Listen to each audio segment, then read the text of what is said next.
سنن ابن ماجہ میں حضرت عبداللہ بن عمر بن خطاب کی ایک حدیث میں ہے، وہ کہتے ہیں کہ رسول اللہ صلی اللہ علیہ وآلہ وسلم کے قریبی مہاجرین کی 10 کی جماعت میں 10واں آدمی تھا۔ ہم بیٹھے تھے کہ اتنے میں رسول اللہ صلی اللہ علیہ وآلہ وسلم ہماری طرف متوجہ ہوئے اور فرمایا، گروہ مہاجرین 5 قسم کی عادتوں میں سے اللہ کی پناہ اور حفاظت چاہتا ہوں، ایسا نہ ہو کہ تم اس کا شکار ہو جاؤ۔ نمبر 1، جو قوم کھلم کھلا برائی اور بے حیائی کرے گی، اللہ تعالیٰ انہیں بھوک اور طاعون میں مبتلا کر دے گا کہ اس سے پہلے کبھی کوئی اس طرح سے مبتلا نہیں ہوا ہوگا۔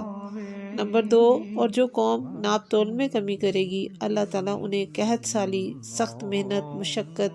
اور ظالم بادشاہوں کے ظلم و ستم میں مبتلا کر دے گا۔ نمبر 3،